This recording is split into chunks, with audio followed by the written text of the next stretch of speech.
ଗଧ ଧୋବା ଷ୍ଟୋରି କହ ବାବା। କହ। ଗୋଟେ ଧୋବା ସେ ବହୁତ ଗରିବ ଥିଲା। ତା ପାଖରେ ଗୋଟେ ଗଧ ଥିଲା। ସେ ଗଧ ବହୁତ ଦୁର୍ବଳ ଥିଲା, କାହିଁକି ନା ଧୋବା ଠିକ ସେ ଖାଇବାକୁ ଦଉନଥିଲା।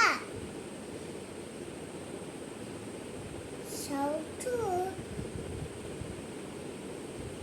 ଧୋବା ବାଟରେ ଯାଉଁ ଯାଉଁ ଦେଖିଲା ଗୋଟେ ବଡ଼ ବାଘ ଛାଲ ପଡ଼ିଛି।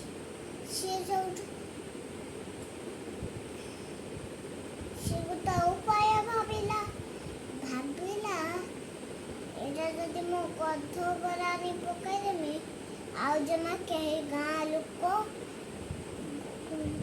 ଡରିକି ଯିବେ ନାହିଁ। ସଉଠୁ ସେ ସେଇଆ କାମ କରିଲା।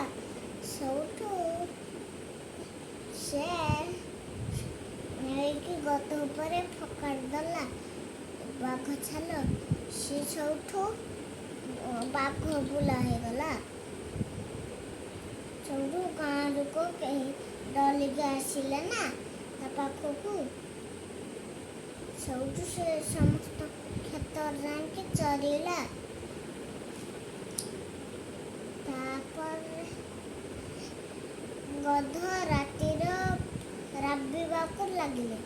ସିଏ ରାବିଲା, ବାଘର ରାବିଲା ନା, ଗଧର ରାବିଲା, ଗଧ ଭଳିଆ ରାବିଲା ଯେମିତି। ସଉଠୁ କ'ଣ ହେଇଛି ନା, ସେ ଗାଁ ଲୋକ ଆସିକି ସେ ଗଧକୁ ଖୁବ୍ ପିଟିଲେ। ଭୁଲ କାହାର ଥିଲା? ଧୋବାର। କାହିଁକି ଭୁଲ ଥିଲା ଧୋବାର? ଧୋବା ଏ ବାଘ ଛାଲ ଆଣି ଗଧ ଉପରେ ପକାଇ ଦେଇଥିଲା ନାଇଁ? ନିରୀହ ସେଟା ଗୋଟେ ଭୁଲ ନୁହଁ? ହଁ ଭୁଲ। ନିରୀହ ଗଧଟେ ମାଡ଼ ଖାଇଲା। ହଁ ତମେ ଠିକ କହୁଛ।